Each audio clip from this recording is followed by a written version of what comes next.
So hello guys, कैसे हो आप लोग। आशा करता हूँ आप लोग सभी अब ठीक होंगे। तो पिछले वीडियो में हमने बात की थी टॉप एग्रीकल्चर यूनिवर्सिटीज़ के बारे में। तो आज हम बात करेंगे टॉप हॉर्टिकल्चर यूनिवर्सिटीज़ के बारे में, जो कि हमारे इंडिया की टॉप हॉर्टिकल्चर यूनिवर्सिटीज़ है। ठीक है, तो आज हम इसके बारे में जो बात करेंगे, इसके बारे में क्यों बात करेंगे, क्योंकि एग्रीकल्चर के बाद में जो सेक्टर आता है, एग्रीकल्चर के सेक्टर में वो आता है हॉर्टिकल्चर, जो कि मोस्ट पॉपुलर डिग्री प्रोग्राम है। ठीक है, जो इसमें और होता है, इसमें प्राइवेट सेक्टर में भी बहुत सी जॉब होती है, जो कि हॉर्टिकल्चर सेक्टर में बहुत ज्यादा है। ठीक है, और आज हम इसके वीडियो में सबसे इंपॉर्टेंट बात जो करेंगे वो करेंगे टॉप हॉर्टिकल्चर यूनिवर्सिटी और उसकी फीस स्ट्रक्चर और उसमें आईसीआर रैंक के बारे में। ठीक है, तो जो स्टूडेंट अब आज नए जुड़े हैं इस वीडियो में, तो वो वीडियो को शेयर करें, लाइक करें और चैनल को सब्सक्राइब करें, ताकि आगे आने वाली वीडियो में आपको आसानी से प्राप्त हो सके। ठीक है, तो फर्स्ट वन हम बात करते हैं टॉप 10 एग्रीकल्चर यूनिवर्सिटीज में। जो एग्रीकल्चर यूनिवर्सिटी कोटा, जो कि राजस्थान में स्थित है, जिसकी रैंक जो आती है वो आती है 10वीं रैंक। ठीक है, जो 10वीं नंबर की रैंक है वो आती है एग्रीकल्चर यूनिवर्सिटी कोटा की। और इसकी जो फीस स्ट्रक्चर होती है वो होती है 17,400। अब 17,400 वो है एनुअल फीस, इसमें हॉस्टल चार्ज भी ऐड है, और ये फर्स्ट सेमेस्टर की नहीं होगी, ये होगी एनुअल फीस की मैं बात करूंगा यहाँ पे। ठीक है, और जो 90 नंबर पे अगर हम बात करें आगे, तो 90 नंबर पे वो आएगी हमारे Sher e Kashmir university of agriculture and science और एंड टेक्नोलॉजी, जो हमारे श्रीनगर जम्मू एंड कश्मीर में है। ठीक है, इसकी जो रैंक है वो आती है 90 नंबर पे। जो 9 नंबर की हॉर्टिकल्चर यूनिवर्सिटी है वो है हमारी ये, और इसकी जो फीस स्ट्रक्चर की मैं बात करूँ तो 50,400 रुपये एनुअल इसकी फीस स्ट्रक्चर होती है। ठीक है, इसके बाद में जो बात करता हूँ मैं वो है IGKV। IGKV का नाम लेते हैं आप लोग, सब लोग समझ गए होंगे कि किसके बारे में बात हो रही है। ये बात हो रही है इंदिरा गांधी कृषि विश्वविद्यालय, जो कि हमारे रायपुर छत्तीसगढ़ में स्थित है, आपको पता है ये सब। और ये एग्रीकल्चर का एक बेहतरीन और बहुत ही अच्छा जो यूनिवर्सिटी माना जाता है। पर ये हॉर्टिकल्चर के सेक्टर में बात करें तो इसकी जो रैंक आती है वो होती है 8वीं रैंक। ठीक, 8वीं रैंक जो है इसकी हॉर्टिकल्चर के सेक्टर में आती है, मतलब टॉप हॉर्टिकल्चर यूनिवर्सिटीज में भी इसका नाम है। और इसकी हम फीस स्ट्रक्चर की बात करें तो 17,160 रुपए जो एनुअल फीस है वह है इसकी। इसमें हॉस्टल फीस भी ऐड है, पर हॉस्टल फीस में ये नहीं है कि मेस बिल भी ऐड है। मेस बिल प्रत्येक यूनिवर्सिटी का अलग अलग होता है, वो अलग अलग हिसाब से यूनिवर्सिटी के हिसाब से होता है, तो हम उसके बारे में कुछ नहीं बता सकते। और जो ये इसका एनुअल फीस है, जो कॉलेज और आपके हॉस्टल का चार्ज है। ठीक है, इसके बाद में 7वें नंबर पे जो यूनिवर्सिटी आती है वो आती है जूनागढ़ एग्रीकल्चर यूनिवर्सिटी, जो कि गुजरात में स्थित है, और इसकी जो रैंक आती है वो है टॉप 7। ठीक है, टॉप 7 नंबर की यूनिवर्सिटी है वो है जूनागढ़ एग्रीकल्चर यूनिवर्सिटी। ठीक है, और इसके में जो इसकी जो फीस स्ट्रक्चर होती है वो होती है 26,700 रुपए। 26,700 रुपए इसकी एनुअल फीस स्ट्रक्चर है, और टॉप 7 पे इसकी जो आती है वो रैंकिंग आती है। इसके बाद हम बात करते हैं जो हमारी सेंट्रल एग्रीकल्चर यूनिवर्सिटी है इम्फाल मणिपुर। ये एग्रीकल्चर के सेक्टर में भी बहुत अच्छी यूनिवर्सिटी है, और हॉर्टिकल्चर के सेक्टर में भी इसे अच्छा माना जा सकता है, क्योंकि इसकी जो रैंक आती है वो 6 नंबर की रैंक है और इस हॉर्टिकल्चर के सेक्टर में।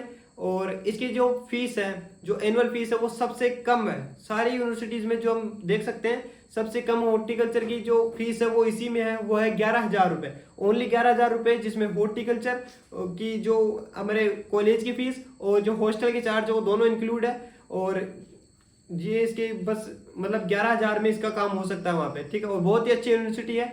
और इसके बाद में बात करेंगे इसकी जो रैंक है central agriculture university Imphal Manipur वाली की, वो आती है 6 नंबर की जो इसकी रैंक है। इसके बाद में बात करते हैं हम डॉक्टर राजेंद्र प्रसाद। यह भी एक सेंट्रल एग्रीकल्चर यूनिवर्सिटी है, जो कि पूसा समस्तीपुर बिहार में स्थित है। इसकी जो रैंक है वो आती है हॉर्टिकल्चर के सेक्टर में 5वीं रैंक आती है इसकी। और इसके फर्स्ट सेमेस्टर नहीं, मतलब एनुअल फीस है वह 31,700 रुपए। ठीक है, 31,700 रुपए जो है एनुअल फीस है इसकी। और इसके बाद में जो आती है वो आती है 4th नंबर पे, वो है तमिलनाडु एग्रीकल्चर यूनिवर्सिटी, जो कि साउथ की जो है अपने एग्रीकल्चर के सेक्टर में बहुत ही अच्छी यूनिवर्सिटी मानी जाती है, और हॉर्टिकल्चर के सेक्टर में भी कहीं ना कहीं ये बहुत अच्छी यूनिवर्सिटी मानी जाती है। ठीक है, तो यह है इसकी रैंक जो है वो है 4th नंबर की। इन हॉर्टिकल्चर के सेक्टर में इसकी 4th नंबर की जो आती है वो इसकी रैंकिंग आती है। और इसकी फीस स्ट्रक्चर की मैं बात करूँ तो इसकी फीस है 51,190 रुपए है वो पर एनुअल, 1 साल की फीस इसकी होगी। ठीक है, इसके बाद में जो टॉप 3rd की यूनिवर्सिटी है वो हमारी यूनिवर्सिटी ऑफ हॉर्टिकल्चर साइंसेज, जिसको हम शॉर्ट में बोल देंगे UHS, जो कि हमारे बागलकोट कर्नाटका में स्थित है। ये इसकी रैंक जो है हॉर्टिकल्चर के सेक्टर में इसकी 3rd रैंक है। ठीक है। इसके जो फीस स्ट्रक्चर की हम बात करें तो इसकी 53,460 रुपये है, वो इसकी एनुअल फीस है और थर्ड नंबर पे इसकी रैंकिंग आती है। ठीक है। इसके बाद में जो सेकंड नंबर पे मैं बात करने वाला हूँ वो है यूनिवर्सिटी बहुत ही जानी मानी, वो है डॉक्टर YSR हॉर्टिकल्चर यूनिवर्सिटी, जो कि वेस्ट गोदावरी आंध्र प्रदेश में स्थित है। ठीक है। इसमें जो इसकी एनुअल फीस स्ट्रक्चर है वो 52,299 रुपये, और अभी हॉर्टिकल्चर के सेक्टर में मानी जाए तो ये इसका लेवल बहुत ही अच्छा चल रहा है, लगभग टॉप के बराबर ही आप मान सकते हो। इसका बहुत अच्छी यूनिवर्सिटी चल रही है अभी यहाँ पे। और इसके बाद में जो फर्स्ट नंबर पे बात करने वाला हूँ वो आप सभी लोगों को पता है कि कौन सी यूनिवर्सिटी है, वो है हमारी doctor YS Parmar horticulture university, जो कि डॉक्टर YS परमार, जो कि यशवंत सिंह परमार के नाम से फेमस है। और इसकी स्थापना जो आपको पता है 1985 में हुई थी, और ये सोलन हिमाचल प्रदेश में है। ये हॉर्टिकल्चर के सेक्टर की सबसे नंबर 1 जो यूनिवर्सिटी मानी जाती है वो यूनिवर्सिटी है। और इसके अलावा जो है इसमें ऑर्गेनिक फार्मिंग, फॉरेस्ट्री और पोस्ट हार्वेस्टिंग टेक्नोलॉजी ये सब्जेक्ट में इसमें चलते हैं। ये इसके अलावा जो फॉरेस्ट्री सब्जेक्ट है उसके भी टॉप, मतलब इंडिया की टॉप रैंकिंग में आती है, टॉप फर्स्ट रैंक आती है। इसके बारे में बताने की ज़्यादा आपको जरूरत नहीं है क्योंकि आप लोग सबको इसके बारे में जानते हो। तो अब इसके बाद में हम बात करने वाले हैं कि जो बहुत से स्टूडेंट के मन में ये रहता है कि भैया एग्रीकल्चर और हॉर्टिकल्चर में क्या डिफरेंस है। तो आपको मैं बेसिक जी बता देता हूँ कि इसमें कोई डिफरेंस नहीं माना जाता है। ये जो डिफरेंस है सिर्फ स्टेट की यूनिवर्सिटीज ने पैदा कर रखा है, इतना कोई इसमें डिफरेंस नहीं होता है। बात करूं मैं अगर सिलेबस की, तो इसमें सिलेबस में सिर्फ थोड़ा बहुत अंतर रहता है। जैसे कि एग्रीकल्चर जो होती है उसमें एग्रोनॉमी की जो क्रॉप्स है उन पे थोड़ा फोकस ज्यादा किया जाता है, और हॉर्टिकल्चर की क्रॉप्स है, हॉर्टिकल्चर में जो है उसमें हॉर्टिकल्चर क्रॉप्स जैसे फ्रूट साइंस और वेजिटेबल साइंस में ज्यादा फोकस किया जाता है। इसके अलावा कोई डिफरेंस नहीं है। बाकी जो हॉर्टिकल्चर में है इसी में एग्रोनॉमी भी चलती है पर इतना फोकस नहीं होता, बस यही डिफरेंस है। बाकी अगर हम आगे फ्यूचर की बात करें तो जैसे एक हॉर्टिकल्चर में ऐसा होता है कि कुछ जॉब्स ऐसी होती हैं जो सिर्फ हॉर्टिकल्चर वालों को मिलती है। जैसे कि आप ये जॉब होती है जिसे FCI food corporation of India, इसको जो जॉब होती है इसका अप्लाई करने के लिए सिर्फ हॉर्टिकल्चर के स्टूडेंट ही एलिजिबल है। ठीक है। और अगर हम बात करें जो एग्रीकल्चर के बच्चों के लिए, तो नाबार्ड जो होती है उसमें कई वैकेंसीज, मतलब कई जो जॉब्स हैं वो ऐसी होती है जिसमें सिर्फ एग्रीकल्चर वाले ही एलिजिबल है।